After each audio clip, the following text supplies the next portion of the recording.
श्री कृष्ण के परम मित्र सुदामा की छवि से तो सभी भलीभांति परिचित हैं, लेकिन शायद ही कोई जानता हो कि परम अवतार श्री कृष्ण को एक श्राप से बचाने के लिए सुदामा ने स्वयं एक दरिद्र का जीवन चुना था। यही कारण है कि सुदामा परम मित्र और भगवान के भक्त होते हुए भी इतने दरिद्र थे। एक कथा के अनुसार एक गरीब ब्राह्मणी थी।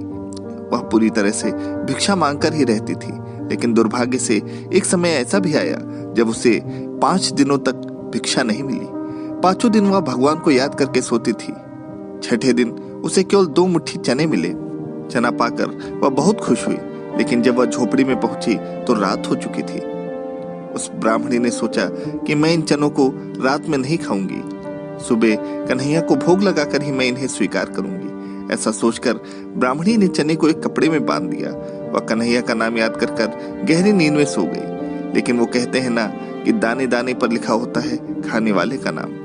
ब्राह्मणी के सोते ही कुछ चोर उसकी कुटिया में चोरी करने के इरादे से आए, लेकिन उस बेचारी ब्राह्मणी की कुटिया में चने की पोटली के अलावा कुछ भी नहीं था। चोरों को वह चने की पोटली मिली। चोर समझ गए कि इसमें कुछ कीमती हीरे के रत्न हैं।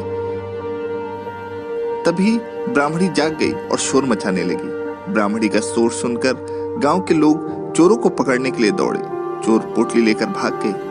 पकड़े जाने के डर से सारे चोर संदीपनी मुनि के आश्रम में छिप गए, जहां सुदामा और भगवान श्री कृष्ण की शिक्षा हुई थी। जब गुरु माता को लगा कि कोई आश्रम के अंदर आ गया है, तो गुरु माता देखने के लिए आगे बढ़ी। चोरों को लगा कि कोई आ रहा है। चोर डर गए और आश्रम से भागने लगे। भागते भागते चोर उस चने की पोटली को वहीं छोड़ गए और सारे चोर भाग निकले। दूसरी ओर वह ब्राह्मणी भूख से परेशान थी।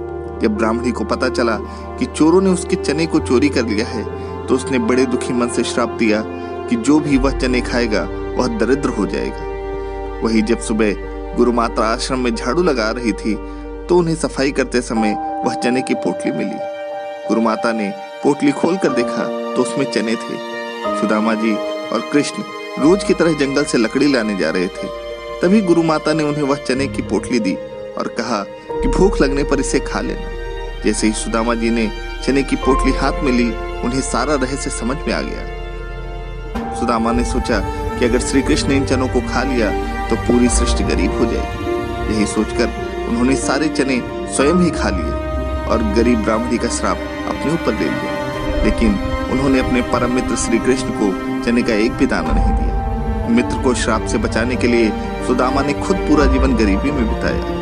और दोस्तों, आपको तो पता ही होगा कि जब सुदामा द्वारिका गए तो भगवान कृष्ण ने चुपके से उनकी कुटिया को महल जैसा बना दिया। लेकिन सुदामा उस महल में कभी नहीं गए। उन्होंने अपना शेष जीवन कान्हा के मंदिर में उनके चरणों में ही बिताया। दोस्तों, यह दुनिया वास्तव में सुदामा की हमेशा कर्जदार रहेगी, जिन्होंने पूरी पृथ्वी को गरीबी से बचाने के लिए अपना संपूर्ण जीवन गरीबी में बिता दिया। दोस्तों, आशा करता हूँ आपको यह वीडियो पसंद आया। अगर वीडियो पसंद आए तो वीडियो को लाइक करें, चैनल को सब्सक्राइब करें। मिलता हूँ एक और वीडियो। तब तक के लिए जय श्री राम।